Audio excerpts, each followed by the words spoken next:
بسم الله الرحمن الرحيم. الحمد لله رب العالمين، وأفضل الصلاة وأتم التسليم على سيدنا محمد وعلى آله وصحبه أجمعين.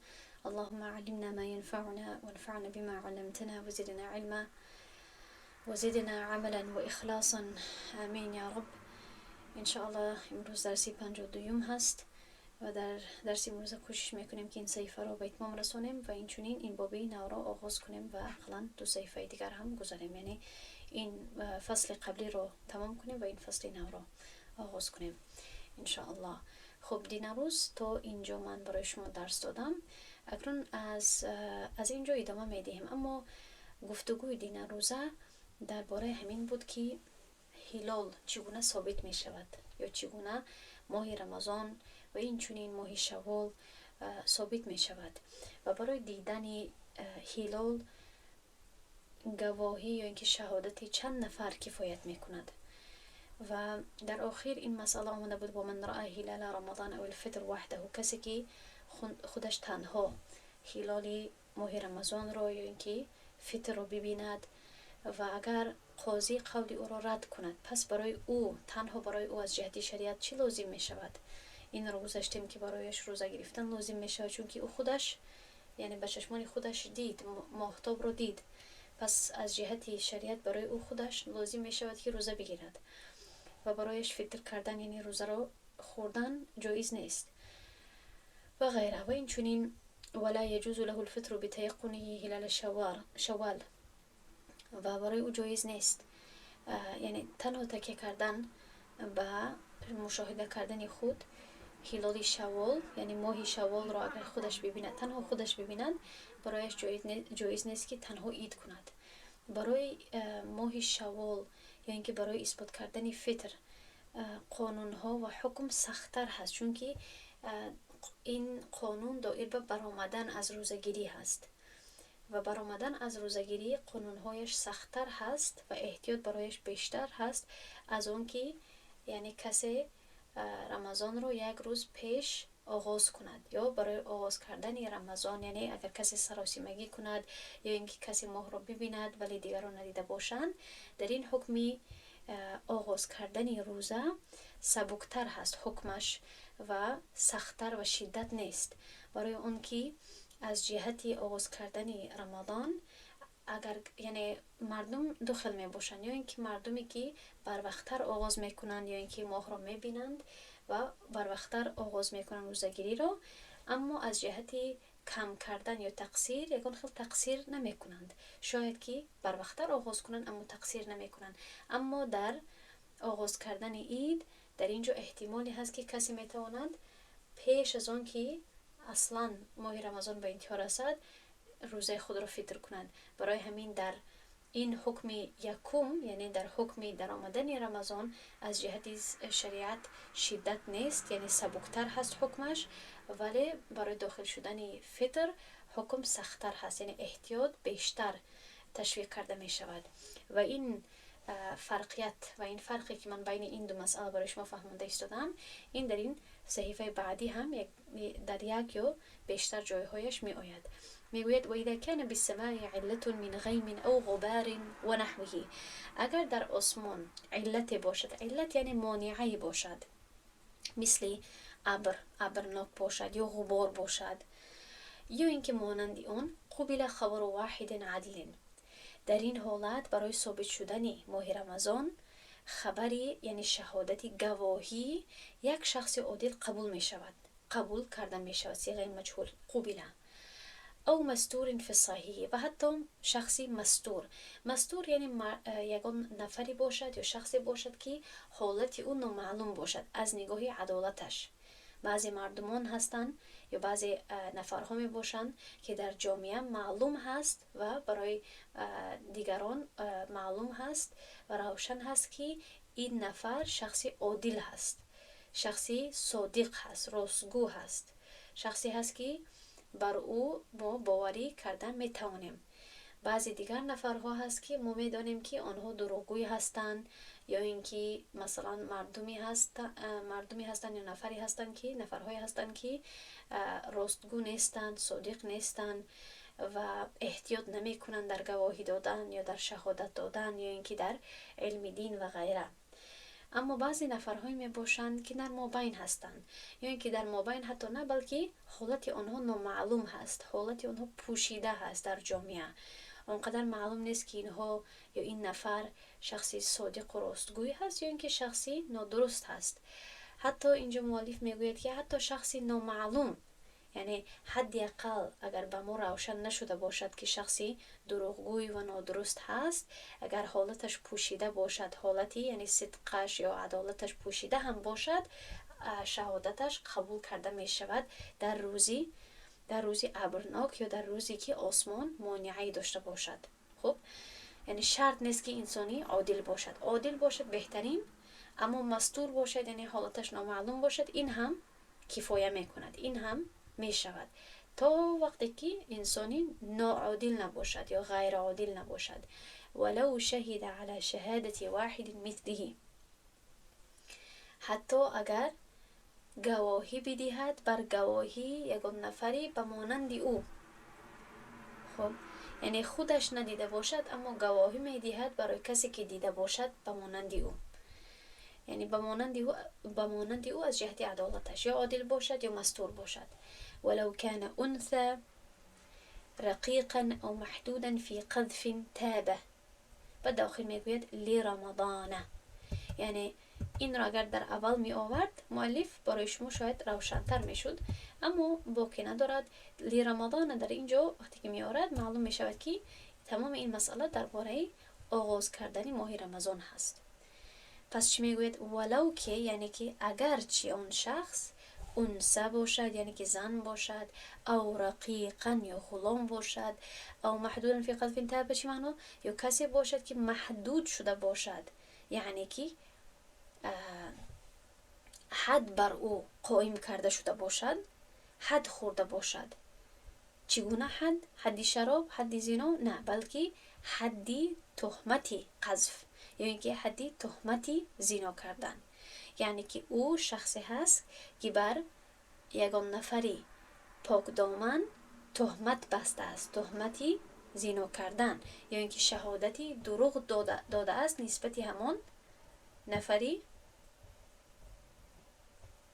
شهادتی دروغ داده است یا تهمت کرده است یگان نفری پاک را. این را گفته می شود. و برای اون که شهادتی نادرست یا دروغ داده است نسبتی کسی، وقتی که مردم فهمیدن که این تهمت کرده است، این گونه شخص خودش حد داده می شود، حد می خورد.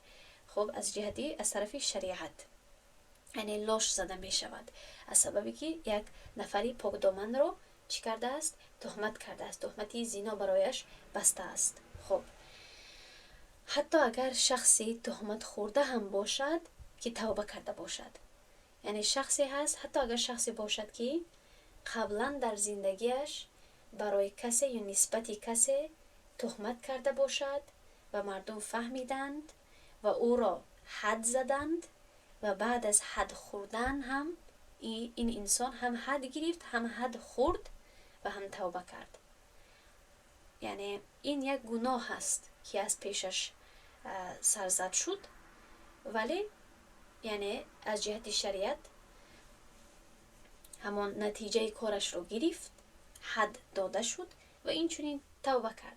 پس یعنی گناهش انشاءالله که بخشیده شد از جهت الله سبحانه و تعالی، از طرف الله سبحانه و تعالی، و این چنین همان نتیجه کار خود را یا اینکه ثمره کار خود را هم گرفت. پس باید این کار در ماضی گذاشته شود و در مستقبل این شخص اگر گواهی دهد برای دیدن ماه قبول کرده می شود. برای چی این گونه شخص در اینجا ذکر شده است؟ چون که مردم بفهمند، یعنی برای ما روشن کرده شود که شخصی که قبلا در زندگیش برای کسی یا نسبتی کسی تهمت کرده است، این معنای آن را ندارد که هیچ وقت در زندگیش گفته او یا شهادت او قبول کرده نمی شود، بلکه نه، قبول کرده می شود برای ماهتاب. چون که این یک واقعی، یعنی چی بود؟ یک واقعی فرد بود، یک واقعی بود در زندگیش که گذشته شد. سپس میگوید خب این رو من یک بار دیگر برای شما ترجمه میکنم که تمامش یک بار دیگر واضح شود. در اینجا مؤلف میگوید که اگر در آسمان مانعی باشد مثل ابر، غبار و مانند آنها، برای ثابت شدن رمضان خبر یک شخص عادل قبول کرده می شود. بلکه در قول صحیح اگر یک نفر نزد قاضی شهادت دهد و قاضی شهادت او را قبول کند، رمضان ثابت می شود، اگرچه آن شخص زن باشد یا غلام باشد یا کسی باشد که پیشتر برای تهمت قذف حد خورده بود ولی توبه کرد. خب اکنون ولا یشترط لفظ الشهادة ولا الدعوة، و در اینجا کلمه مخصوص شهادت می دهم و همچنین کلمه الدعوه یعنی دعوای رسمی شرط نیست. یعنی شرط نیست که انسان بگوید من شهادت می دهم یا اینکه برای این یگان خیلی دعوای رسمی چی کند سپارد. خب در اینجا مؤلف چی میگوید؟ قبل خبر واحد عدل. در اینجا یعنی در حالت ابرناکی یا مانند آن خبر یک شخصی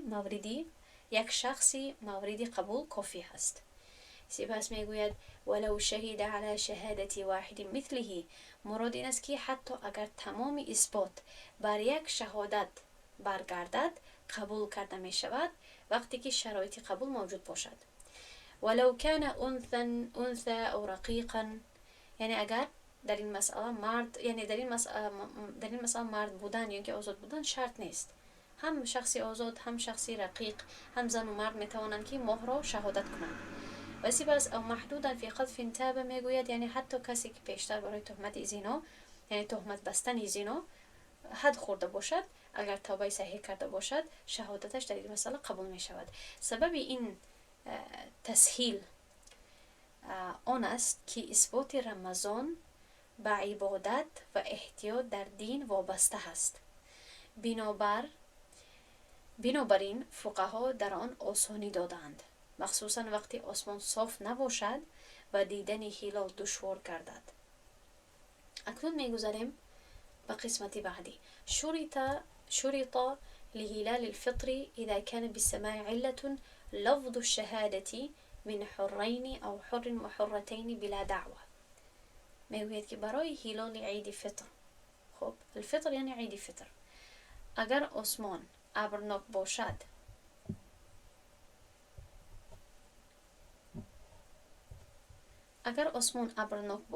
اذا كان بالسماع علة، اگر آسمان ابرناک باشد، لفظ شهادت یا اینکه کلمه شهادت دادن رو من شهادت میدهم این باید استفاده کرده شود من حرین از طرفی دو مرد آزاد یا اینکه یک مردی آزاد و دو زنی، یعنی دو زنی آزاد، یک مرد و دو زن یا اینکه دو مرد، بلا دعوه، به دعوای رسمی، یعنی حتی اگر همچون دعوای رسمی سودی پیش کرده نشود باز هم این جایز هست. تنها کلمه شهادت من شهادت میدهم این شرط هست برای هلالی فطر. فراموش نکنید من در اول درس با شما چی گفتم که برای اثبات کردن هلال فطر از جهت شریعت شدت هست و احتیاط بیشتر هست مقابل به اثبات کردن رمضان، چون که اگر رمضان بر وقتتر ناخواست اثبات شود در این یگان خیلی تقصیر نمی شود برای روزگیری یا برای شریعت یا برای عبادت. اما اگر عید ناخواست بر وقتتر اثبات کرده شود، یعنی بر وقتتر پورا کرده شود یا قبول کرده شود، در این حالت رمضان یک روزش می افتد، پس در عبادت تقصیر می آید. خب برای همین است که برای اثبات کردن هلال فطر بیشتر احتیاط کرده می شود. سپس مؤلف می گوید و اذا لم یکن بالسماع علة، اگر در آسمان مانعی نباشد، فلا بد من جمع عظیم لرمضان والفطر، پس برای هم رمضان و هم برای فطر چه لازم هست؟ جمعیت یا مردمی بسیار لازم هست، مردمی زیاد لازم هست. لابد ضروری هست. خب یعنی که تو در این پاراگراف یکم، در این بخش یکم، این درباره آن زمانی هست یا آن حالتی هست که در آسمان علت یا مانعی هست. اکنون از اینجا به بعد این مسئله در موردی آن حالت‌هایی هست که در آسمان یگان خیل علت نیست، مانعی نیست.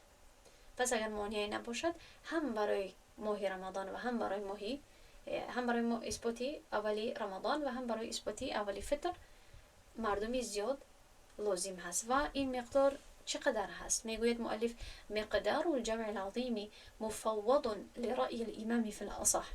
یعنی که این رقمی یا تعدادی این جمعیتی زیاد به نظر امام برگزار شده هست یا برگزار می شود طبق قول صحیح تر. یعنی که خود امام بر فکر و بر تخمین خود امام گذاشته می شود. خب در اینجا مؤلف میگوید جمع عظیم، یعنی گروه زیاد از مردم به گونه‌ای که سخن آنها یقین یا اطمینان آورد. سبب این حکم این است که در آسمان صاف عادتاً هلال را مردم زیاد می‌بینند. پس اگر تنها یک یا دو نفر دعوا کند یا شهادت دهد که هلال را دیدند، ماه را دیدند، شک پیدا می شود که چقدر در آسمان صافی که ماهتاب باشد تنها یک یا دو نفر دیدند. از همین سبب است که شماره معین در اینجا و از طرف مذهب احناف هم تعیین نشده است که مثلا لازم هست که 10 نفر باشد یا لازم هست که 40 نفر باشد. یگان خیل رقم تعیین شدگی نیست. مهم همین است که در همان جامعه، در همان منطقه یک گروهی، یک تعدادی کلان باشد. خب و این وابسته به منطقه، وابسته به وضعیت آسمان تعداد میتواند یا زیادتر باشد و کمتر. و این چون وابسته به چند نفر و چند اهل اویله و چند مردم آن منطقه در جستجوی ماهتاب هستند. شاید یگان زمانه هست که مردم مشغولی کار و باری زندگی خود هستند. مثلا اگر جنگ باشد یا مثلا فقر و دشواری باشد یا مشکلات باشد، شاید مردم به همان اهل اویله خود شاید مصروف باشند. در یگان منطقه های دیگر شاید مردم تکنولوژی و غیره نداشته باشند و آسمان را زیاد جستجو کنند و در آسمان زیاد نگاه کنند. در یگان منطقه دیگر شاید مردم آسمان را هیچ نگاه نکنند، چون که از وسایل اینترنتی و غیره شاید جستجو کنند یا خبر را انتظار شوند. برای همین وابسته به منطقه، وابسته به همون جامعه، رقمی و تعداد این گروه کم و زیاد میتواند شود. خب و بعد میگوید که خب این تا اینجا به حد آسان و روشن هست. آسمان ابرناک باشد این خیلی حکم دارد، آسمان ابرناک نباشد، صاف باشد، این خیلی حکم دارد.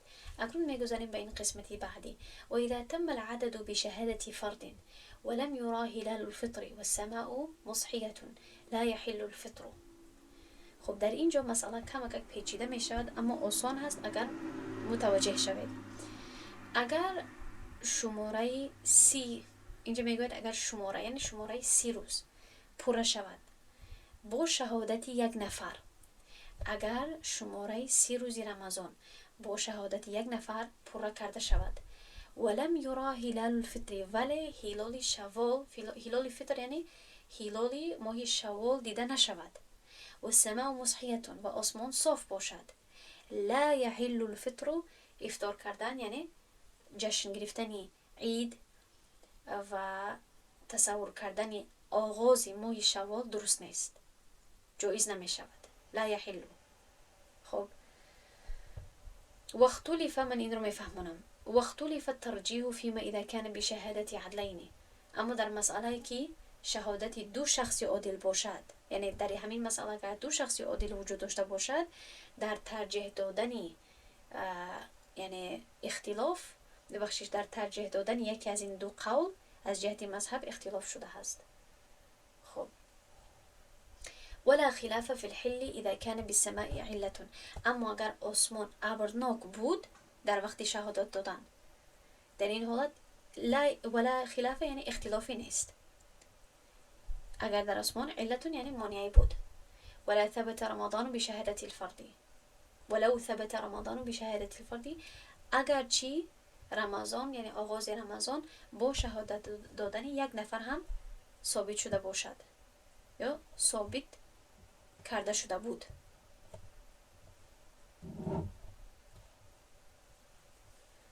خب من این قسمت رو با شما میفهمونم، خوب با دقت گوش کنید و تکرار کنید اگر نفهمیدید. در اول میگوید که اگر اولی رمضان تنها با شهادتی یک نفر ثابت شده باشد، خب این خیلی تصور کنید که رمضان آغاز شدنی هست و مردم در جستجوی آسمان و ماهتاب هستند و از بین همین مردم تنها یک نفر ماهتاب را می‌بیند و شهادت می‌دهد برای همون قاضی و امام و شهادتش قبول می‌شود و مردم وابسته به شهادت همین یک نفر ماه رمضان را آغاز می‌کنند. سپس چی می‌شود؟ پس بعد از 30 روز مردم در انتظار هلال شوال هستند، هلال عید. ولی حتی بعد از پر شدن 30 روز هم هلال شوال، ماه شوال وقتی میگویم شهر یعنی به مانند ماه به شما معلوم میشد، هلال میگویم یعنی ماهتاب را در نظر دارم، نه اینکه ماه شوال. خب هلال شوال معلوم نمیشود. عموما 30 روز بعد، حتی بعد از 29 روز، عموما حتی بعد از 29 روز هم ماه بعضی وقت نمایان میکردد، اما 29 روز بعد هم نمایان نشد، 30 روز بعد هم نمایان نشد. پس مردم در حیرت میمونند. پس در این مسئله، در همین مثالی که من به شما دادم، مردم در حیرت میمونند که ماه را آغاز کردن، ماه رمضان رو 30 روز گذشت، 30 روز پوره شد، پس کجا هست ماهتابی شوال؟ در این حالت مؤلف میگوید که لا یحل الفطر، یعنی خود به خود یا اینکه بعد از 30 روز گفته مردم عید را آغاز نمی کنند تا اینکه هلال را، تا اینکه ماهتاب را ببینند، تا اینکه هلال شوال را ببینند، مخصوصا وقتی که آسمان صاف باشد، زیرا اثبات عید سخت‌تر است از اثبات آغاز رمضان. چون که در اینجا با ما چی معلوم می شود؟ اگر 30 روز پس ما هلال را نبینیم، با ما این احتمال پیش می آید که شاید همین نفری که در اول رمضان شهادت داد که ماهتاب رمضان را دید، شاید خطا کرد، یا شاید شهادتی دروغ داد، یا شاید نخست گمان کرد که ماهتاب را دید اما در اصل ماهتاب را ندیده بود. یعنی به ما معلوم می شود، فکر کنید که اگر آسمان چی باشد، اگر آسمان صاف باشد، این درباره آن مسئله نیست که اگر آسمان ابرناک باشد، اگر آسمان صاف باشد یا صاف بود در وقتی که همون یک نفر شهادت دیدن هلال رو داد در آغاز رمضان، وقتی که آسمان صاف بود و یک نفر شهادت داد و همه مردم ماه رمضان را آغاز کردند، 30 روز پس وقتی که هلال شوال نمایان نگردد، در این حالت باید عید را آغاز نکنند تا اینکه ماهتاب را ببینند، چون که معلوم می شود این معنا آن را ندارد که ما رمضان رو 31 روز کردیم، بلکه در اصل با ما این احتمال پیش می آید که شاید همون یکم روزی رمضان که با شهادت همین یک نفر آغاز کردیم، شاید همون خطا بود. پس در اصل ما در 29 روزی رمضان قرار داریم، یک روز دیگر روزه می گیریم و فردا در جستجوی هلال می شویم. این گونه می گوید.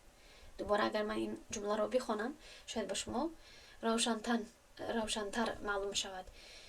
و اذا تم العدد بشهادة فرد، خب وقتی که تاریخ یا عدد 30 روز را، عددی ماه رمضان رو 30 روز را پوره کنند با شهادت یک نفر، یعنی اولش را با شهادت یک نفر آغاز کرده بودند، ولم یرا هلال الفطر، و هلال روز عید یعنی دیده نشود، و آسمان مصحیتون صاف هست، لا یحل الفطر، فطر کردن یا عید کردن حلال نیست، جایز نیست.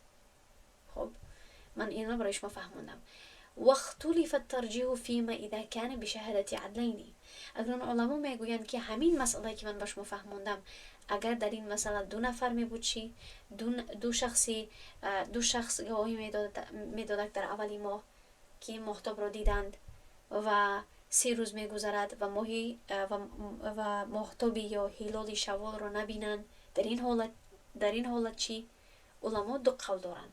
بعضی میگویند که با پوره شدن 3 روز حتی اگر ماه هم نمایان نگردد فطر میکنند، و بعضی ها میگویند که نه فطر نمیکنند. معلوم میشود که هر دوی این دو نفر یا اینکه یک جایه شده دروغ گفتند، یا اینکه یک جایه شده خطا کردند، یا اینکه یک جایه نبودند اما هر دوشان خطا کردند.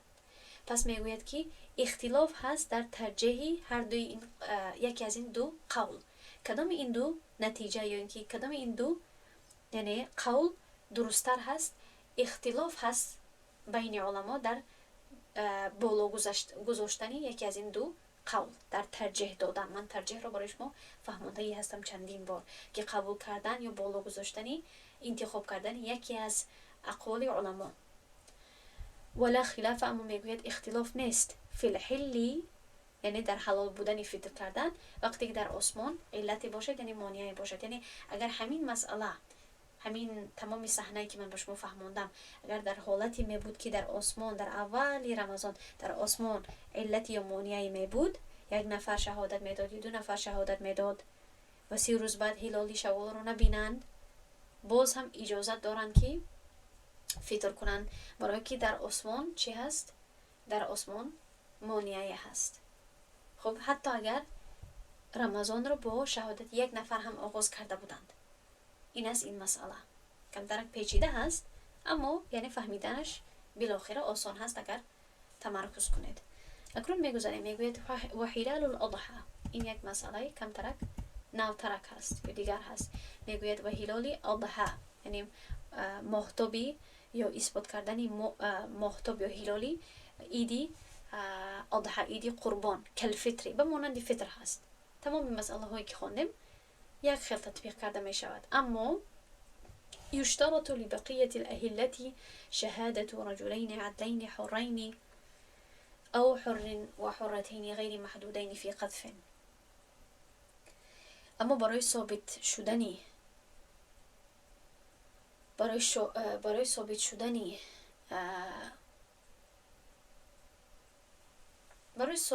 آن، خب یعنی برای ثابت شدنی ماهی یا اینکه هلالی عید الاضحی کمترک قانون و قاعده ها قوی تر هستند. چی شرط هست؟ شهادت دادنی یعنی گواهی دادنی 2 مرد عادل لازم هست، یا اینکه 1 مرد و 2 زن، با شرطی که برای تهمتی قذف حد نخورده باشند. یعنی که گرچه که ماهی اضحی به مانند ماهتابی فطر هست، اما برای ثابت کردن عید الاضحی شرایطش قوی تر هست. یعنی که باز هم باید یا 2 مرد یا اینکه 2 زن و 1 مرد باشد و همشون آزاد باشند، یا اینکه این در تا اینجا یک خیل هست، عینی حکم هست، اما اینها نمیتوانند که محدود باشند، یعنی که حد خوردگی باشند قبلا در زندگیشان. برای چی این سختی؟ برای اون که احکامی عید الاضحی زیادتر هست، عبادت های ذوالحجه زیادتر هست و ما نمیتوانیم که تمام این عبادت ها رو خلل رسانیم، یا اینکه یعنی چی کنیم، یعنی حیف کنیم، یا اینکه تمام این عبادت ها نادرست شود یا در این عبادت ها خلل رسد از سبب شهادتی نادرست، شهادت دادنی نادرست. این هلال اضحی که هست با احکام عمومی مردم وابسته هست، مثل روز عرفه، عید قربان، ارکان حج و غیره. خب برای همین است که احتیاطی بیشتر در اینجا رعایت کرده شده است. خب سپس می رود به یک مسئله دیگر، می گوید و اذا ثبت فی مطلع قطرين لزم سائر الناس في ظاهر المذهب وعليه الفتوى وأكثر المشايخ. اگر هلال در یک مکان ثابت شود یا اینکه در یک مطلع گویا که در یک آسمان ثابت شود، طبق ظاهری مذهب همه مردم ملزم می شوند، یعنی که همه مردم برای همه مردم لازم می شود که همان ماهتاب را یا همان دیدن همان ماهتاب را رعایت کنند و پیروی کنند. و بالای همین فتوا هست و اکثر یعنی زیادی مشایخ فتوای خود را بر همین دادند. و در همین مسئله یعنی به حد یعنی تفصیلات زیاده هست. من در آینده میخواهم که در برای همین مسئله یک ویدیوی جدا نشر کنم انشاءالله درباره دیدن ماهتاب و 3 طریقه های دیدن ماهتاب. این را گفته می شود مسئله اتحاد المطلع و افتراق المطلع یا اختلاف المطلع. من اگر جستجو کنید در گروه درسی، در گروه شاگردان، یک کس از من سوال کرده بودند، یک شاگرد درباره وقتی که ماهتاب دیده می شود برای همین اثبات کردن اولی ماه، چی عید باشد، فطر باشد، اضحی باشد یا رمضان باشد، بعضا در یک دولت دیده می شود، بعضا در دولت همسایه دیده می شود، بعضا در سعودی دیده می شود. پس کدام تاریخ را یا کدام دولت را باید انسان پیروی کند؟ و من در همان یعنی پیامم جواب داده بودم و فهمانده بودم که در این مسئله 3 نوعی دیدن ماهتاب هست.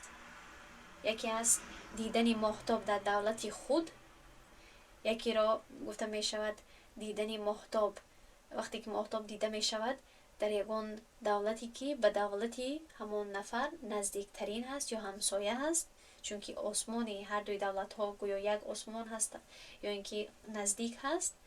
و یکی را گفته می شود پیروی کردنی دیدن ماهتاب در یک دولتی دیگره، و مانندی مثلا سعودی یا بعضی ها حتی که در غرب یا اینکه در یوروپ زندگی میکنند و پیروی میکنند از دولت های یعنی از دولت های آسیا،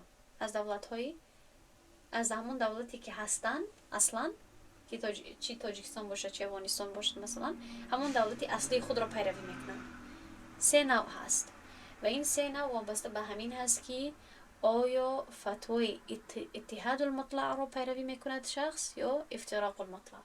بعضی علما این مسئله را همین گونه میفهمانند که هر یک دولت گویا آسمان خود را دارد. البته از جهتی چخل گویم از جهتی جیوگرافی گویم یا اینکه از جهتی اصلا ما میدانیم که آسمان یعنی یک آسمان هست، زمین یعنی گرد هست، اما از جهتی فقهی گویم که آسمان حصه دارد و هر یک دولت تا یک درجه آسمان را میبیند، تمام آسمان را کنه میبیند، همون حصه‌ای که بالای دولتشون هست همون حصه را میبیند.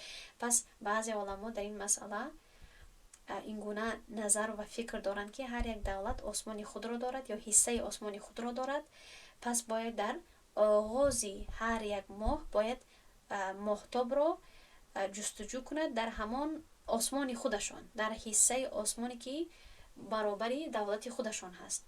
و بعضی دیگر علما در این مسئله چنین نظر دارند که تمام دولت ها و تمام دولت ها یک آسمان دارند. پس اگر ماهتاب در یگان دولت دیگر دیده شود، آسمان آنها نیز آسمان ما هست. پس چون که در آسمان ماهتاب دیده شد، فرق نمی کند در شرق و غرب دیده شده باشد، ما هممون یک آسمان داریم، پس باید همون شهادت یا همون نمایان شدن ماهتاب رو باید پیروی کنیم. فهمیده؟ یعنی در این مسئله یعنی وسیع هست و هر دوی قول، هر دوی طریقه فهمیدن این مسئله درست هست، چون که هر دو طرف اجتهاد میکنند و جستجو میکنند، بحث و تحقیق میکنند و سببهای خود را دارند که در این مسئله کدامش درستتر هست. آیا تمام آسمان را یک آسمان قبول کنیم و شمار کنیم یا اینکه هر یک دولت باید همان حصه برابری خود را آسمان خود شمار کند؟ فهمیده؟ برای هر دو طرف دلیل وجود دارد. خب برای همین یک جوابی کوتاه برای شما میدهم که اگر شما در این مسئله سوال داشته باشید که من کدام دولت رو پیروی کنم، کدام، یعنی در اینجا اعلان می شود که رمضان آغاز شد، در اینجا اعلان می شود من کجا رو پیروی کنم، یکی از این دو طریقه جستجو کردن رو می توانید که انتخاب کنید و همون رو پیروی کنید. یا اتحاد المطلع رو قبول کنید، یعنی که تمام آسمان یک آسمان هست و هر جایی که یکم اعلان میکند که ما ماهتاب را دیدیم طبق همون میتوانید پیروی کنید. یا اینکه افتراق المطلع را قبول کنید و انتظار شوید که در دولت خودتان، خب و بعضی دولت ها به حد کلان که هستند آسمان آنها هم یعنی قسمت دارد، وابسته به وقت هست که کدام دولت با وقتی همون مکان شما نزدیکترین هست، چی دولت خودتون باشد چی دولتی باشد که همسایه شما باشد و شما در یک وقت باشید. خب پس از این جهت اگر این نظر و طریقه را اگر قبول کردن میخواهید، پس میتوانید که انتظار شوید هر وقتی که در دولت خودتان اعلان شود که ماهتاب دیده شد، میتوانید طبق همون یعنی ماهی خود را آغاز کنید، چه رمضان باشد چه عید باشد، و در یگان دولت دیگر اعلان کرده شود میتوانید که نادیده بگیرید و در انتظار دولت خودتان ایستید و باشید. خب به هر حال ادامه میدیم، میگوید ولا عبرة برؤية الهلال نهارا سواء كان قبل الزوال او بعده. با دیدن هلال در روز اعتباری نیست. ولا عبرت یعنی اگه خیلی اعتباری نیست با دیدن هلال در روز، خواه پیش از زوال باشد یا بعد از آن. و هو لللیلة المستقبلة فی المختار، بلکه وقتی که ما هلال را در روز میبینیم آن برای شب آینده حساب میشود طبق قولی انتخاب شده. پس اگر مردم روزانه هلال رو ببینند این خیلی فکر نمیکنند که یعنی این ماهتاب نمایان یعنی شده هست، یعنی دین روز ما باید روزه میگرفتیم یا دین روز فلان کار رو باید میکردیم. نه، بلکه این حکم این گونه نمیشود که یعنی شب گذشته اولی ماه بود و غیره، بلکه آن هلالی دیده شده برای شب آینده حساب میشود. خب این از قولی انتخاب شده. باب ما لا یفسد الصوم، باب درباره آن چیزهایی که روزه رو نمیشکنند، فاسد نمیکنند. و هو 24 شیئا. در اینجا مؤلف میگوید که 24 چیز هست که روزه رو فاسد نمیکنند. و البته بار من درباره رقم هایی که در کتاب های فقهی ذکر می شود من برای شما فهماندگی هستم که این حتمی نیست که 14 چیز باشد، 24 چیز باشد یا 30 چیز باشد. این وابسته به هر مؤلف هر خیل حساب می کند. مهم همین است که چی چیزها روزه رو فاسد نمی کند، همانها رو ما نمبر می کنیم. بعضی مؤلفین بعضی هایش رو یک جای حساب می کنند، بعضی ها جدا حساب می کنند، فرق نمی کند رقمش رو چگونه بیان می کند. مهم چی چیزها رو نمبر می کند، چی چیزها هست در مسئله، آنها مهم هست، آنها رو فهمیدن مهم هست. میگوید که ما لو اکل او شرب او جامع ناسیا، سه چیز اول رو ذکر می کند و بعد از این سه چیز میگوید ناسیا، یعنی که اگر از روی فراموشی کسی اکل بخورد، شرب یا بنوشد، او جامع یا جماع کند. ناسیا در اینجا کلمه مهم هست، یعنی از روی فراموشی باشد، قصدن نباشد، نفهمد فراموش کند، در فکرش هیچ نباشد که روزه دار هست. و این کان للناس قوة على الصوم یذکر. خب این مسئله بعدی هست، یعنی اگر روزه دار از روی فراموشی چیزی بخورد یا بنوشد روزش نمیشکند. در حدیث آمده است من نسی و هو صائم فاکل و شرب فلیتم صومه فانما اطعمه الله و سقاه. کسی که در حالت روزه‌داری فراموش کند و فراموش کرده بخورد یا بنوشد، پس روزه‌اش رو بگذار که کامل کند، پر کند، زیرا الله سبحانه و تعالی هست که او را خوراند و نوشاند. حدیثی صحیح بخاری هست 1933، صحیح مسلم 1155.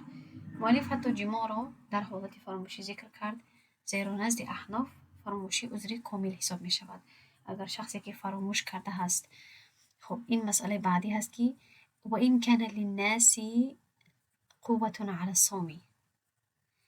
کلمه با کلمه ترجمه میکنم که اگر برای شخصی فراموش کننده قوت باشد، قوت و درمان داشته باشد برای روزگیری، یذکره به من رآه یأکل، کسی که او را میبیند که ناخواست یا از روی فراموشی خورده ایستاده است، او را یذکره، او را یادرس میکند و یادش میآرد، متوجه میسازد، چون که این شخصی عادی است که قوت دارد بر روزگیری.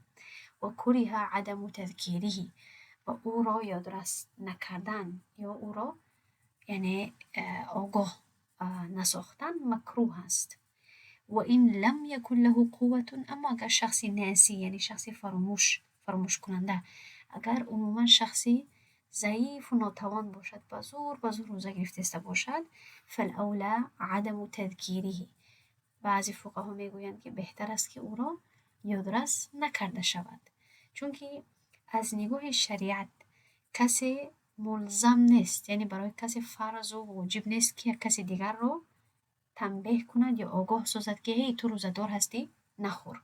این گونه حکم وجود ندارد. بله بهتر هست، اما هر شخص مسئول داری روزه خود هست، نه اینکه یعنی مسئول داری روزه دیگران. پس اگر شخص عادی باشد، حالت عمومی باشد، او را یادرس کردن خوب هست.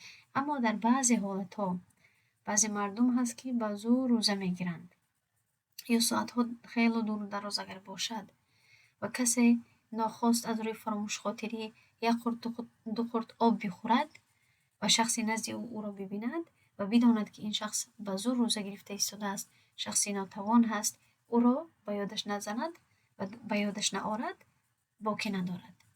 مخصوصا اگر یک دو لقمه باشد، یک دو یعنی قرط آب باشد، چون که این الله سبحانه و تعالی هست که او را میخوراند و مینوشاند. خب این شد این مسئله. سپس میگوید او انزل بنظر او فکر و این ادام النظر و الفکر. چهارم و پنجم به یکدیگر تعلق دارند. یک مسئله هست. میگوید که چیزی بعدی که روزه را نمیشکند این است که انزل، اگر انزال شود، یعنی بنظر با نگاه کردن انزال کند، او فکر یا با فکر کردن انزال کند، و این ادام النظر، حتی اگر نگاه یا فکر رو دوام دادن گیرد. خب این چی معنی دارد؟ انزال خب تنها برای یعنی علم برای شما میگویم، یعنی خارج شدن منی. خب مؤلف میگوید که اگر شخصی روزدار تنها با نگاه کردن یا فکر کردن، مثلا این یعنی یک مسئله عادی، یک مردی یعنی یک مرد باشه درباره زنش یا فکر کند یا به طرف زنش نگاه کند یا به طرف عورت زنش چشمش بخورد یا یعنی نظر کند، یعنی این پیش می آید اگر تنها با نگاه کردن یا فکر کردن منی خارج کند، روزش نمیشکند، گرچنده که این کار از آداب روزه دور و ممکن است نگاه کردن چه باشد؟ مکروه باشد، اما از آداب روزگیری این دور هست. سببش این است که شکستن روزه در این باب به عملی وابسته هست که مستقیما سبب قضای شهوت شود، مثل جماع یا عملی که در معنای آن باشد. اما تنها نگاه کردن یا فکر کردن حتی اگر سبب انزال هم گردد، نزد احناف روزه‌اش را فاسد نمی کند. البته مسلمان باید چشم و فکر خود را در وقت روزگیری یعنی بیشتر نگاه دارد، زیرا مقصد روزه تنها ترک خوردن و نوشیدنی نیست، بلکه حفظ نفس از شهوت و گناه نیز می باشد. اما آیا روزه را میشکند؟ نه، روزه را نمیشکند. ششم او الدهن، یا اگر روغن مالد به خود، او اکتحل ولو وجد طعمه في حلقه. اکتحل یعنی کحل، این فعل از کلمه کحل یعنی بینا شده است، سوخته شده است. یا سرمه کشد حتی اگر طعم آن را در حلقش حس کند، زیرا این از راهی معمولی غذا به جوف نمی رود. یعنی عموما از چشم با اگر باید داشته باشید با جوف معتبر راه نیست، حتی اگر طعمش را حس کند. از چشم با حلق یا با جوف دیگر جوف معتبر راه نیست. از همین سبب تنها حس کردن طعم در حلق برای شکستن روزه کافی نیست. پس اگر کسی سرمه کشد یا هر چیزی که بخواهد در چشمش گذارد روزه را نمیشکند. بعضی ها درباره آبی که در چشم گذاشته می شود یا دوایی که در چشم گذاشته می شود میپرسند، روزه را نمیشکند چون که از چشم راه نیست با جوف معتبر. او احتجم یا اینکه حجامه کند. او اغتاب. خب درباره حجامه البته فراموش نکنید که در مسئله اختلاف است. هر دوی احادیث وجود دارد و این را من همچون مثال برای شما پیش کردگی بودم وقتی که من اختلافی مذاهب را برای شما میفهموندم. برای شما فهمونده بودم که وقتی که ما یک حدیثی را میبینیم یا یک حدیثی بیان میشود، تنها از ظاهری همون حدیث باید حکم استخراج کردن نشود، چون که در فقه تمام احادیث همون مسئله را باید به نظر گرفته شود و تمامش را جمع کرده شود، تمامش را به نظر گرفته شود، بین آنها ترجیح داده شود و سپس حکم استخراج کرده شود. چون که احادیثی وجود دارد که پیامبر صلی الله علیه و سلم فرمودند که افطر الحاجم والمحجوم او کما قال علیه الصلاة والسلام، یعنی که قریب به همین معنا که کسی که حجامه میکند یعنی حجامه کننده و کسی که حجامه میگیرد روزش افطار شده است، روزش شکسته است. اما به خلاف این هم حدیث هست که پیامبر صلی الله علیه و سلم خودش در وقت روزه‌داری حجامه کردند. پس چگونه ما باید انتخاب کنیم بین این دو احادیثی که از ظاهرا مقابل یکدیگر معلوم میشوند؟ پس همین است مقصد مذهب را پیروی کردن. بار بار من با شما میفهمانم که شما یعنی فریب نخورید، داده نشوید به این مردمانی که تنقید میکنن مذاهب را. خب البته که قرآن و سنت ما با دل و جانمون قبول میکنیم، احترام میکنیم و عین همین قرآن و سنت هست که مذاهب پیروی میکنند. اما مذهب یک آلت هست، فهمیدید؟ یک آلت هست، یک اینسترومنت هست، بگویم یک آلت هست که ما همین آلت رو استفاده میکنیم برای آن که بین نصوص شرعی دلایل شرعی روشنی بیاندازیم و روشنی بفهمیم. چطوری که میدانید امام مذهب یک مجتهد می باشد، یک مجتهدی که تمام قرآن رو به نظر می گیرد، آیت های قرآن رو به نظر می گیرد، احادیث رو به نظر می گیرد، قوت احادیث رو به نظر می گیرد و تمام این دلیل ها رو جمع کرده و پیش رویش گذاشته، بعد قاعده و اصول ها و پرینسیپ ها رو استخراج می کند و بنابر تمام این دلیل ها و پرینسیپ ها بعد فقه و جواب ها رو استخراج می کند که نتیجهش کتابی می باشد و مانند نور-ول-ایضاح. نور-ول-ایضاح تنها ثمره و نتیجه ها را به ما پیش می کند و این هم به حد سهل کرده شده است برای نوآموزان. اگر از جهت سطح علمی اگر یک درجه بالاتر رویم با کتاب ها مشکلتر و مشکلتر می شود تا اون که به کتابی می رسیم که در آنجا دلایل هم یعنی مناقشه می شود و گفتگو می شود. اما این گونه کتاب هایی که در آن هم فقه باشد و هم حکم باشد و هم دلایل باشد و هم جواب به دلیل های دیگر، این گونه کتاب ها از 12 مجلد تا 30 مجلد می رسند که قریب تمام زندگیت می توانید که این گونه کتاب ها رو بخوانی. برای همین است که باید با تدریج پیش رفته شود. اول احکام رو بیاموز، سپس آهسته آهسته عربی، حدیث، تفسیر و غیره رو بیاموز، سپس به بخش دلایل داخل شو و همین خیل تمام چیز یک جایه می شود و انسان خوب درک می کند شریعت رو بی پراکنده شده. و هر حال در مذهب احناف ما همون دلیل هایی را ترجیح می دهیم که پیامبر صلی الله علیه و سلم یعنی به ما یا نشان داده است یا گفته است که حجامه روزه را نمیشکند. خب او اغتاب یا اینکه غیبت نماید. البته که غیبت کردن انسان را گناهکار می سازد، ثواب روزه را کم می کند. خب ولی خود روزه را باطل نمی کند. البته پیامبر صلی الله علیه و آله میفرماید رب صائم لیس له من صیامه الا الجوع. چی بسا روزداری که از روزش جز گرسنگی چیزی نمیگیرد. اما این هدف این حدیث این نیست که روزش قبول نمی شود.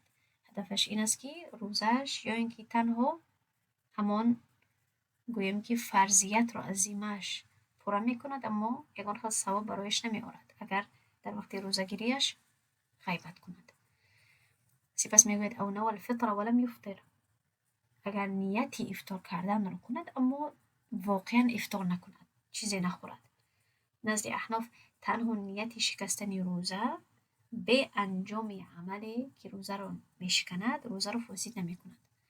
11 او دخل حلقه دخان بلا صنعه. اگر داخل شود به حلقش دخان یعنی دود به اختیارش و به همین مسئله وابسته یا تعلق دارد 12 و 13 یا اینکه داخل شود به حلقش غبار ولو غبار الطاعون حتی غبار آسیاب هم باشد. او ذباب یا اینکه مگس پشکی میگویم به حلق درآید. تمام این چیزها باید بلا صنعه باشد، به اختیارش. همین خیلی در راه رفته که شمام می شود و غبار داخل می شود یا دود داخل یا دیگی خوراک دیگی آش میکشوی که همون بو تفت و دودی همون خوراک و همون دیگ به حلقت می درآید. تمام این به اختیار هست. یا پاشا دری حلقت می درآید می چسبه. در این حالت روزت نمیشکند. او اثر طعم الادویه فیه. خب اگر قصدن این چیزها رو کنه این دیگر مسئله هست که می آید. او اثر طعم الادویه فیه و هو ذاکر لصومه. خب درباره این 11 12 13 پرهیز کردن از این گونه چیزها که من گفتم که در راه رفتستی شما می شود و چنگ و لای و خاک داخل می شود به حلقت یا دیگه آش میکشوی که آوارو بو تفت و بیم همون دودش میدروه یا به اختیار دویدستی که پشا یا یکم چیز در حلقت میدروه میچسبه. تمام از این گونه چیزها عادتا پرهیز کردن دشوار هست و به قصد این گونه اعمال به حد پیش میآید. برای همین است که اینها روزه را نمیشکنند. اما اگر قصدن کرده شد مسئله دیگر میشود که میآید. او اثر طعم الادویه فیه. اگر اثری طعمی دارو در حلقش باشد و هو ذاکر لصومه در حالی که روزهش را یاد دارد و یادش هست. مراد این است که تنها باقی ماندن طعم مزه دوا به اون که عینی دارو دوباره فرو برده شود روزه را نمیشکند. 15 او اصبح جنوبا ولو استمر یوما بالجنابه. یا اینکه صبح کند یعنی سحرخیزد جنوبا در حالت جنابت یعنی نماز فجر داخل شود که باز هم جنوبی هست. حتی اگر ولو استمر حتی اگر تمام روز جنوب بماند. خب مراد در اینجا این است که اگر شخص شبانه جنوب شود مثلا بعد از جماع یا احتلام و پیش از طلوع فجر غسل نکند که از همه بهترین همین است که پیش از در آمدن وقتی روزگیری که طلوع فجر می شود آدم غسلش بگیرد. اما اگر غسلش نگیرد روزش صحیح است یعنی ابتدای روزش صحیح است. مؤلف حتی میگوید ولو استمر یوما بالجنابه یعنی حتی اگر تمام روز در حالت جنابت بماند هم خود روزه باطل نمی شود زیرا پاکی از جنابت شرط صحیح شدن روزه نیست. اما این معنا ندارد که تأخیر غسل جایز یا درست هست چون که اگر تمام روز انسان با جنابت بماند یعنی چی؟ یعنی تمام نمازهایش را نخواند. برعکس اگر نماز را از وقتش گذراند گناهکار می شود. پس مسلمان باید برای نماز زود غسل کند. عموما پیش از تمام شدن نماز فجر باید غسلش را کند و نماز فجر خود را بخواند. اما مقصد فقها تنها بیان این است که جنابت از خود روزه را نمیشکند. البته دلیل این مسئله را من قبلا بیان کرده هستم که پیامبر صلی الله علیه و آله را فجر در میافت در حالی که از نزد اهلش جنوب می بودند. سپس غسل میکردند و روزه خود را میگرفتند. خب سپس 16 او اصب فی احلیله ماء او دهنا، هر دوش به یکدیگر تعلق دارند. اگر برای پیشابش به احلیلش آب یعنی داخل کند یا خب آب داخل کند، خب یا اینکه روغن دهنن. در اینجا احلیل مرادش راه پیشاب مرد هست. نزد احناف داخل کردن چیز از این راه روزه را نمیشکند، خواه آب باشد، مثلا دوا باشد یا روغن باشد، چون که از احلیل مرد به جوف نمیرسد. و این چونین من برای شما گفتگی هستم و در این مسئله من تحقیقی با تفصیل دارم. از البته در اینجا نامده است، اما از شرمگاه زن هم، از فرج زن هم به جوف معتبر راه نیست. از شرمگاه زن به معبل به رحم جای هست و از رحم بیشتر به روده ها جای نیست. این تماما یک سیستمی دیگر هست.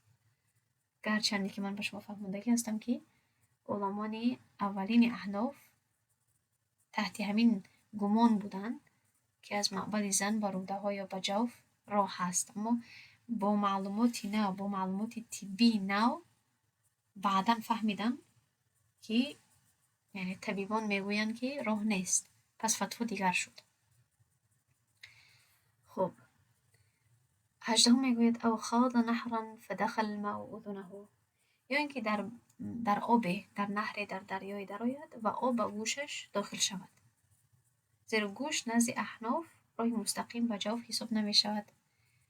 خب اما در این مسئله علما میگویند که اگر گوش همان چخیل فهمانم به زبان فارسی در درون گوش، خب حاضر من ببینم شاید من به شما به زبان روسی پیدا کنم و بگویم.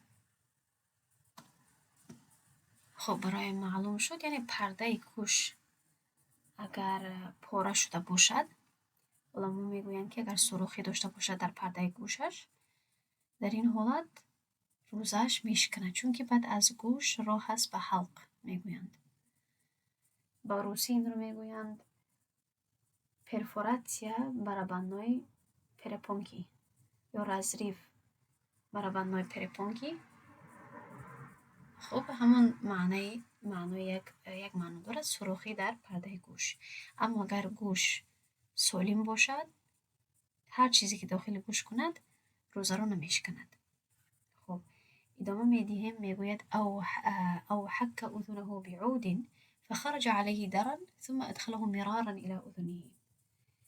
اگر گوشش را با یگان چوبک پاک کند، یعنی عود یعنی چوبی را در گوشش داخل کند، یعنی برای پاک کردن مثلا چوبی که استفاده میکنیم، سپس آن را بیرون کند و بیند که در همون چوبک چرک باشد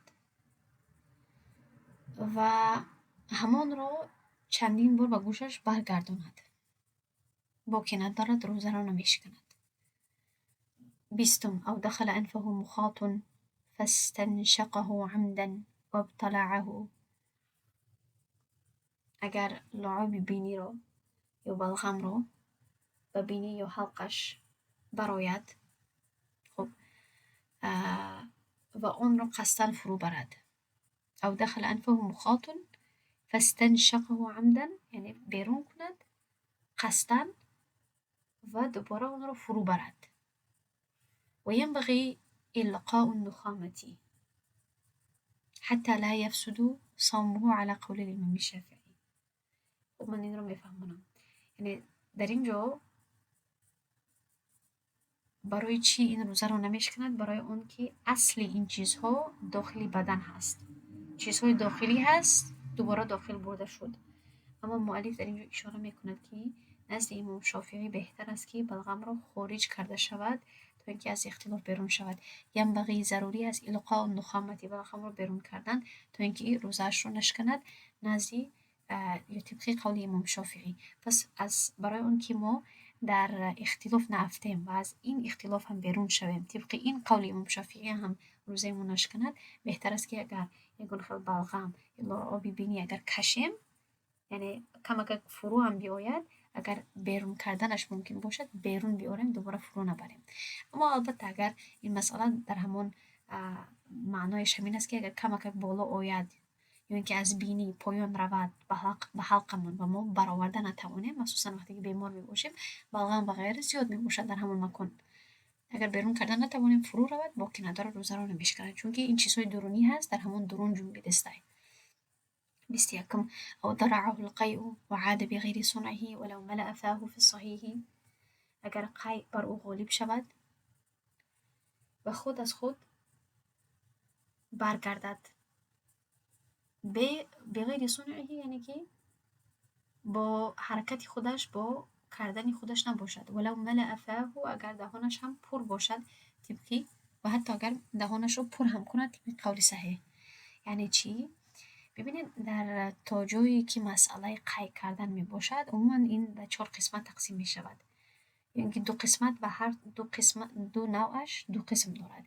یکی رو گفته می شود ناخواست یا به قصد قیء کردن، یکی رو گفته می شود استاقه که مسئله بعدی هست، یعنی که قصدن قیء کردن، یعنی مثلا دستت رو در حلقت می گذاری یا می تقونی که چی کنی بپرتایی، یعنی دخل هست در این مسئله. اگر همان در مسئله که قیء خودش بیرون می شود، چی دهان را پر کند چی از دهان کم باشد، در هر دوی حالت روزه را نمیشکند، حتی فرو هم دوباره رود، برای آنکه این خودش انسان خودش نپرتافت، قیء او را غالب شد. در مسئله بعدی این مسئله آن است که وقتی که انسان خودش مثلا خودش میپرتونه یا اینکه هم خیلی میکنه که بپرتویه، دستش درن میکنه، چلیکاش درن میکنه مثلا، در این حالت مسئله چنین هست که اگر دهانش پر شد با قیء روزه را میشکنه، اگر از دهانش کم بود روزه را نمیشکند. خب یکی رو گفته میشد قیء غیر اختیاری و یکی رو گفته میشد قیء اختیاری. قیء غیر اختیاری آن رو گفته میشد وقتی که همون قیء خودش میبیاید، غالب میشه بر انسان. قیء اختیاری وقتی که خودت میخوای که بپرتایی قصدن اگر بکنی. پیامبر صلی الله علیه و آله میفرماید من ذرعه القیء فلا قضاء علیه ومن استقاء عمدا فلیقضی. کسی رو که قیء غالب شود قضا بر او نیست، یعنی گویا که روزش نمیشکند. اما کسی که قصدن قیء کند باید که قضا کند، یعنی روزش میشکند. خب حدیث ابو داود، سنن ابی داود 10380، جامع الترمذی حدیثی 720. ببینید در اینجا میگوید که او استقاء اقل من ملء فمه على الصحیح ولو اعاده في الصحیح. اگر قصدن قیء کند ولی از دهان کمتر باشد طبق قول صحیح، حتی اگر برگرداند هم روزش نمیشکند. قیء کم یعنی کمتر از پر شدن دهان نزد احناف روزه را نمیشکند. 23 او اکل ما بین اسنانه ولو کان دون الحمصة، اگر چیزی از بین دندانهایش را بخورد و آن از اندازه نخود خردتر باشد. این سوال را هم من در گروه شد بدان جواب دادگی هستم، چندین بار فهماندگی هستم، نخود و غیره. در اینجا ببینید که آمده است. 24 او مضغ مثل سمسمة من خارج حتى تلاشت ولم يجد لها طعما في حلقه. اگر چیزی مثل کنجید را از بیرون در دهان بخورد تا کاملا آب شود و طعمش را در حلق نیابد، یعنی یکان چیزی باشد که یعنی به حد خرد باشد، این حتی به جوف هم نمیرسد، در همون مابین دندان ها بایستد، یعنی ماده آن به جوف نمیرسد، اما اگر طعمش را در حلق حس کند نزد فقها مسئله دیگر می شود. خب انشاءالله درس رو در همینجا میگذاریم. سپس در درس بعدی و از این بابی آن چیزهایی که روزه را فاسد میکند و این چنین کفاره را واجب میسازد ادامه میدهیم. الحمدلله اکنون ما به همان نقشه خود رسیدیم. یعنی صحیفه هایی که باید پوره میکردیم در هر درس در همونجا رسیدیم. از اینجا دو صحیفه باید پیش رویم. اگر مسئله های مشکل پیش نآید انشاءالله که امکانیتش هست. سبحان الله و بحمده، سبحانك اللهم و بحمدک، نشهد ان لا اله الا انت، نستغفرک و نتوب الیک. حالا ببینید ساعتی ما ساعتی ما وزی 1 شبه، ساعتی 1:44 شبه. دیدید؟ برای همین است که من متاسفانه بعضا نمیتوانم که درس زنده برای شما قائم کنم، چون که امکانیتش نیست.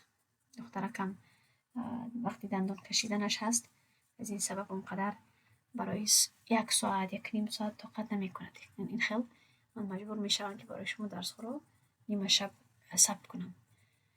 برای همین انشاءالله که همینش هم خوب هست، برای همینش هم شکر الحمدلله. سبحان الله. خب السلام علیکم.